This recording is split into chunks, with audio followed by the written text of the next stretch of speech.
ఏపీలో ఇప్పుడు తెగ హాట్ టాపిక్‌గా ఉన్న విషయం ఏదైనా ఉందా అంటే అది ఒక్క పింఛన్ కానుక పథకం. సో, ఏపీ ప్రభుత్వం ఇంతకుముందు ఉన్న ప్రభుత్వం 3000 వస్తున్న పింఛన్ను ఒకేసారి రూ. 1000 పెంచి రూ.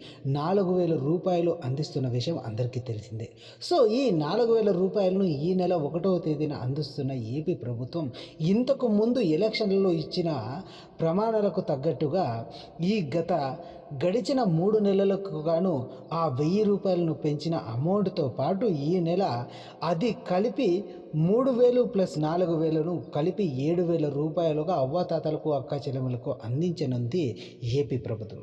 సో, ఇది అందరికీ తెలిసిన విషయమే. 1వ తేదీన పింఛన్ అందిస్తారా? ఎవరు అందిస్తారు? ఇళ్ళ దగ్గరకే వస్తారా? లేక వీరే సచివాలయాల దగ్గరకు వెళ్ళి మరీ పింఛను తీసుకోవాలా అనే విషయంపై క్లారిటీనైతే ఇచ్చేసింది ఏపీ ప్రభుత్వం. సో, ఇదిలా ఉండగా ఇప్పుడు రూ.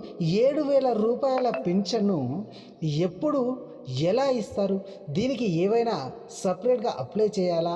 లేక 7000 పింఛన్ను మామూలుగానే పింఛన్ డేట్‌నే ఏ అప్లికేషన్‌లు తీసుకోకుండా డైరెక్ట్‌గా ఇస్తారా అనే విషయంపై అయితే స్పష్టమైతే వ్యక్తం చేసింది ఏపీ ప్రభుత్వం.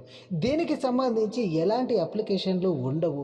ఇన్ని రోజులుగా ఎలా అయితే పింఛన్ అందిస్తున్నారో అలాగే సచివాలయ సిబ్బంది ఇంటి వద్దకు వచ్చి 4000తో పాటు గడిచిన 3 నెలల పింఛన్ను రూ. 7000 మీకు అందిస్తారు అనేసి అయితే స్పష్టంగా చెప్పడం అయితే జరిగింది. సో, కాబట్టి ఎవ్వరూ ఎలాంటి వీడియోలు చూసి మోసపోకుండా ఖచ్చితంగా రూ. 7000ను సచివాలయ సిబ్బంది మీ ఇంటి వద్దకు వచ్చే ఇస్తారు అనేసి అయితే ఏపీ ప్రభుత్వం అయితే చెప్పడం అయితే జరిగింది. కాబట్టి ఈ నెల అవ్వాతాతలకు వచ్చే పింఛన్తో పాటు గడిచిన 3 నెలలకు గాను రూ. 1000 చొప్పున 3000 కలుపుకొని రూ. 7000ను అవ్వాతాతలకు అందజేయనున్నది ఏపీ ప్రభుత్వం.